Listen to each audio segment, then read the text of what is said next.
Want to win free cases and be featured on my channel? Submit your best clips and highlights to the forum in the description. More details down below.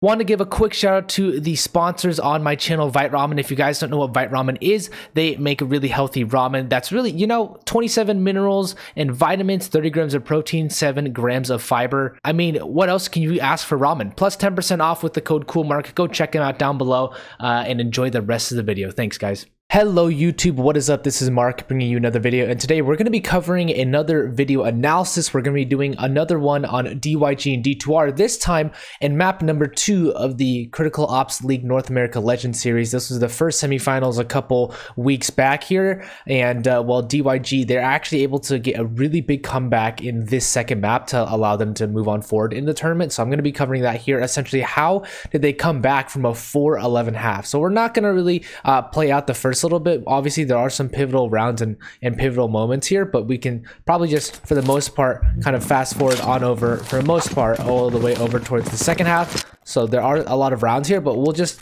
note that at the end of the first half DyG end up going 4-11. So D2R start off the second half very strong, and so this is where we're going to start off essentially. So once we kind of get on into this one, you can see here bomb has been defused. As they start the second half, how do DyG essentially posture themselves to make this a doable comeback, right? So 4-11, they've lost a lot of momentum here, but we know that DyG have actually gotten pretty good on the CT side. So on the pistol round here, you can see they're double players over towards mid, which is actually very interesting, and they all peek aggressively. That flashbang allows them to push out. You can see they're just able to get a massive amount of frags here. It's a 4-for-1 trade there. You can see there's Legend Juice, July, Pear, and Co. Basically everyone on the team of Dynamic Gaming are able to get frags. You can see the bomb is over towards Vent Hall's area, and it's been spotted out as you can see their he made that call out. So there is going to be a player rotating that is going to be that of YSL, and he's over towards Intel. So you can see he's eventually going to catch off MVP in that pistol round,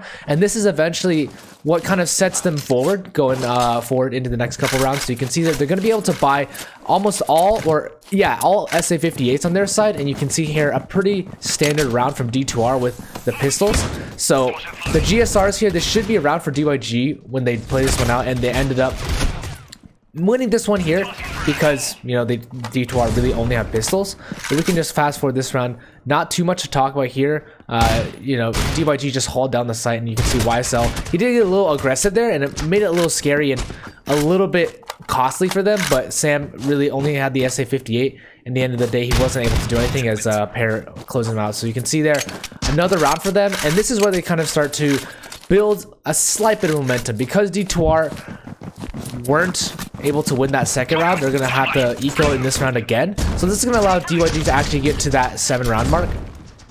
As we fast forward on here, you can see there's not going to be much going on here, and YSL loves playing this position. He actually does get caught off guard. It's a bit unfortunate the timing of it, but Pear, you can see he has the SA58 as well, and July is going to catch a lot of them off guard. So he's going to catch 2 players, and there's not much else they can do. So because they only have the pistols, this allows DyG to claw 3 rounds back, and that's already very quickly momentum back in their favor. D2R, they're not nervous at all right now. They know that, hey, they lost the pistol round, they have some momentum now, but D2R, they still realize that they have a lot going in their favor, and so you can see they're going to try and get this mid control, and they do end up getting this mid control.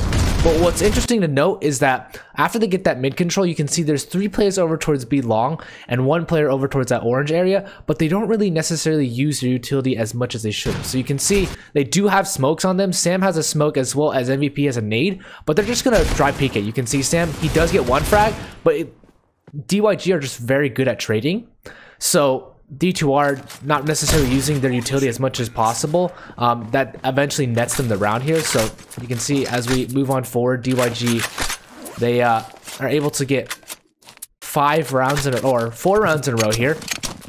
In D2R, they actually have the buy now, and they kind of go for this fast play over towards this intel area. So you can see YSL actually, he gets very lucky multiple times throughout the game in clips into the intel area, even though when it's smoke. So July, he loves to put out this angle. So you can see here he takes down Frost, and at this point it's a 5 versus 3. So D2R don't really have much that they can work with. You can see there all the players, one trying to cover the flank, that's going to be Minty on the side of D2R, but the other 2 players in the A site, and they still don't know that they can plant because it is pretty aggressive there. Minty does take down July at the end of the day, but it's still going to buy them quite a bit of time.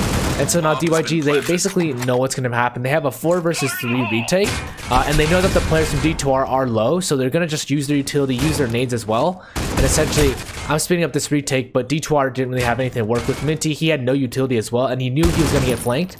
So watch out for the flank, but that smoke doesn't allow him to do anything there. So this is 5 rounds in a row for DyG. And remember, this game did go the distance. This went basically every single round you could get. I think it was a 16-15 scoreline. So DyG, they don't win this flawlessly.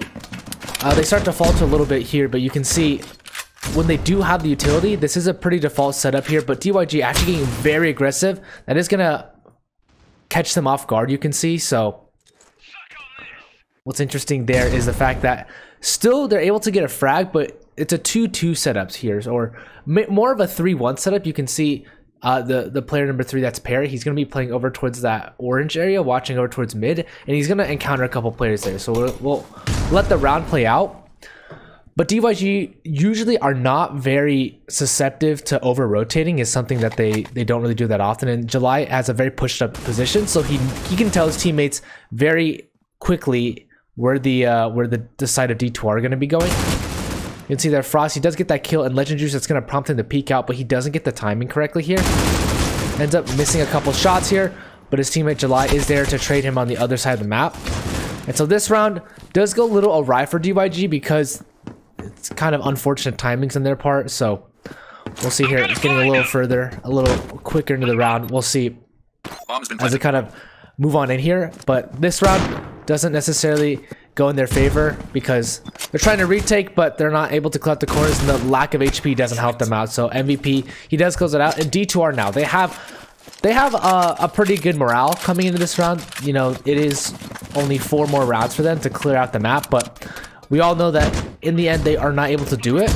And DyG, they have a massive comeback from 12-15 to win it out 16-15. So as we move on forward here, you can see D2R, they're playing a really standard setup.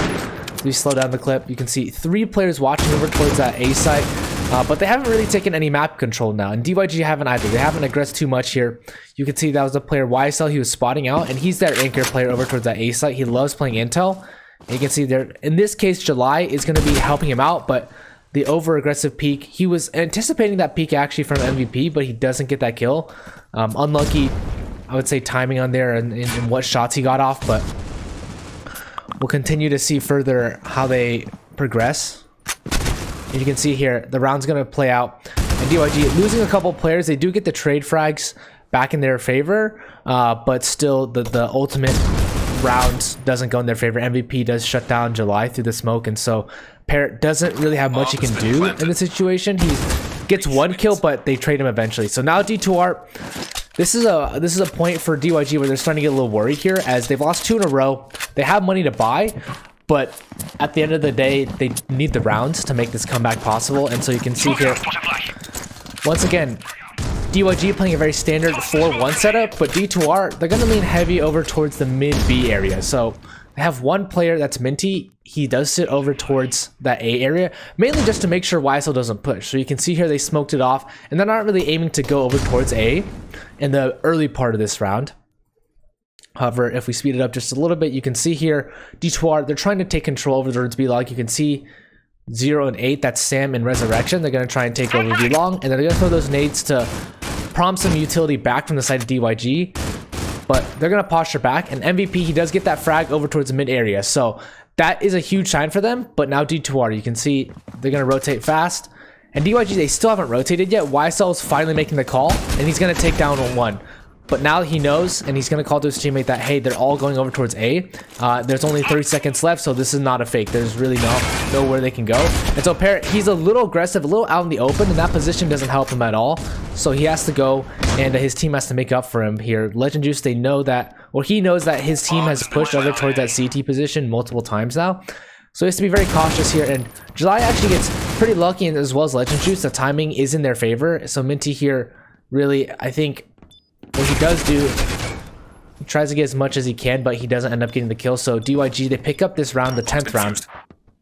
And with that, D2R, still money to buy, so this is still competitive for them. You can see YSL at this point in the game, he has a massive impact in this game, but at this point he has 24 frags. That's really good. That's about 1 frag per round, and so he has been doing pretty good in this game thus far, and we'll see him continue to anchor on that A site. You can see right now he's not even playing near A site, he's playing towards intel. So they love to kind of stack up over towards this B area because they know B is a little bit harder to hold, and if they do start rushing, if D2R start rushing that B area, it is going to be bad times for them. So Parrot peeks out his head a little too far over towards that orange area, peeking over towards mid.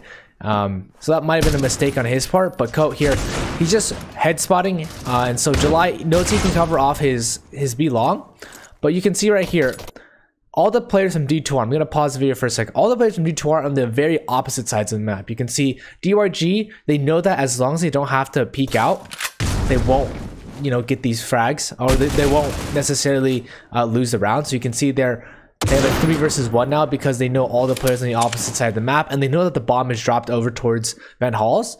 So a little bit strange that they don't kind of go near the bomb, but still they're trying to cover off every area as possible, which makes sense. So we'll see the round play out here. DyG end up winning this round as MVP. He's not really able to accomplish much. He makes quite a bit of sound here. And ultimately, he does get shot from the side. So you can see they're 11-13. And DyG now, they're having a little bit of hope coming back. You can see D2R as well.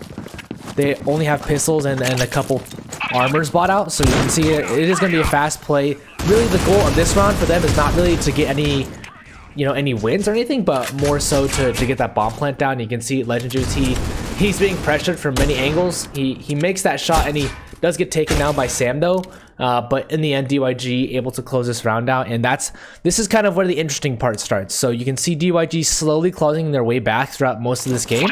However, this next round after round 25 is one that is really impactful for them. So we'll see here, Minty not able to get any more frags, and so as round 12 comes along, we'll see here. This is where D2R are essentially able to start pulling it back in their own favor. So we'll see a pretty default setup. Once again, 4 players over towards B, 1 over towards A, that's YSL. And D2R as well playing a pretty standard setup, but they have 2 players over towards that banana area this time. Bomb's still over towards B long solo, but they're trying to bait out utility and noise from the side of DyG. However, DyG tend to not bite on this very easily, so YSL should have gotten that kill in that situation, but he ends up getting pretty unlucky and he loses that duel, so the timing doesn't favor him and he misses a couple of shots. So DyG in a very disadvantageous spot at this point. We'll see the round play out here as D2R, they're ready for the rotates here, as it is a 2 versus 3. DyG, they end up getting 2 kills, but you can see their bomb has been planted. It is the bomb planted in the end on that B site, and well, DyG weren't prepared for that. They thought the bomb was going to go over towards A, so really not much Coat can do at the end of this round. He tries to go for it, but he knows that there's really not much he can do as the time runs out, and they are watching over towards this vent area. So D2R now only 2 rounds away from closing it at this point in the game. And we'll see how they win out this next round. Sam,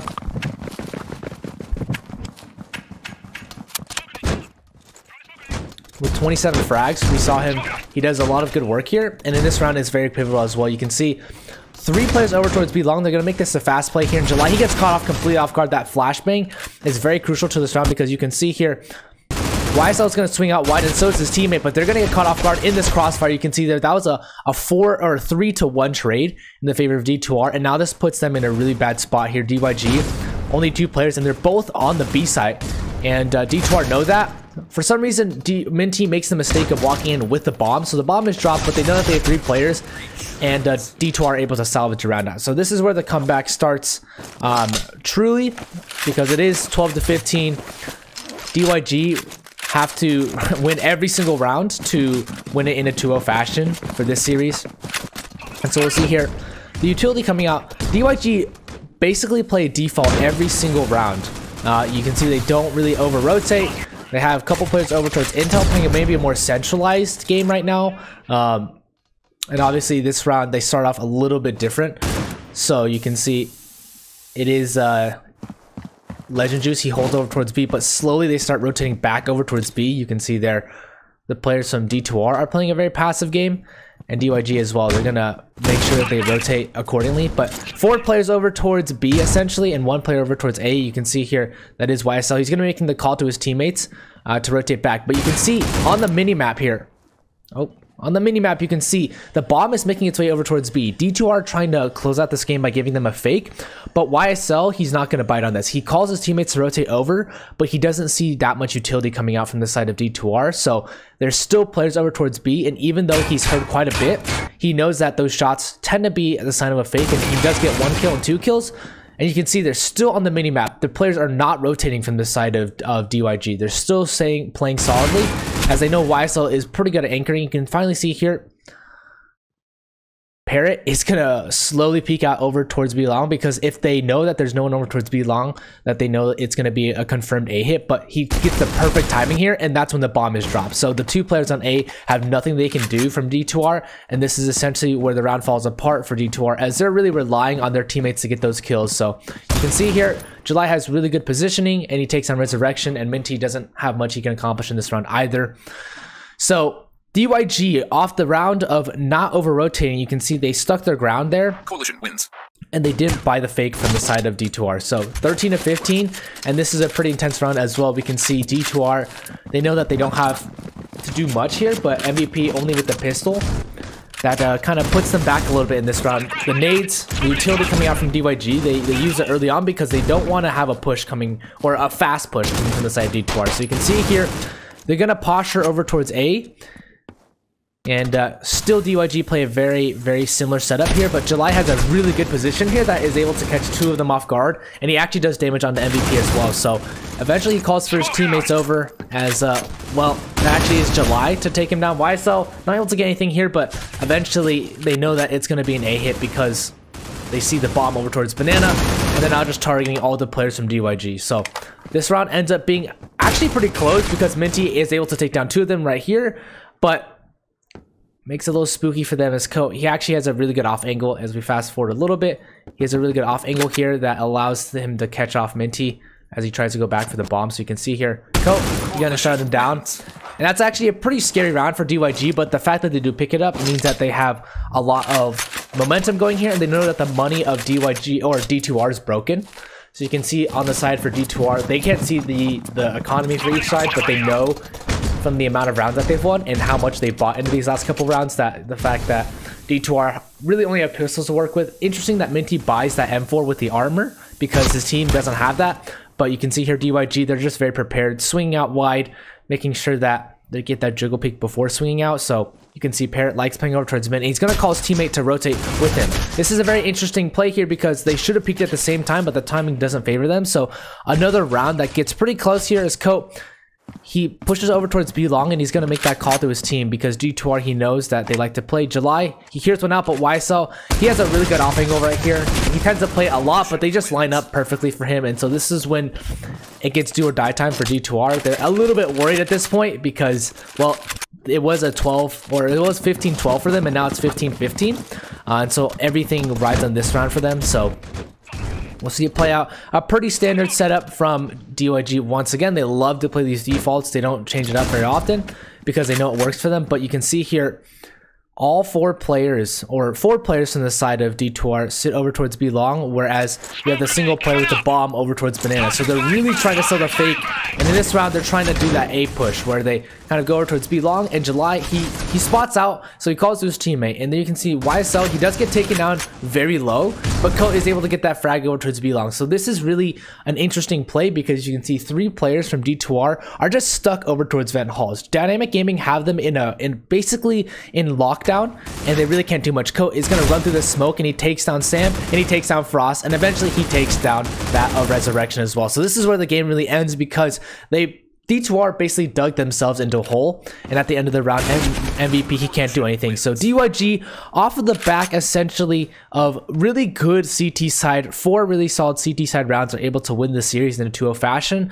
and basically not over rotating and able, or just keeping track of what D2R's tendencies are is eventually what led them to win this game. So hopefully you guys did enjoy it. I know there was a little bit of, you know, repetition there, but if you guys have watched this match already, you know, you get a little more analysis on that. So let me know if you guys want to see more of this analysis type stuff in the future. I know it's been I haven't done too much of it, but I'm trying to get better. So thank you all for watching, and I will see you all in the next one.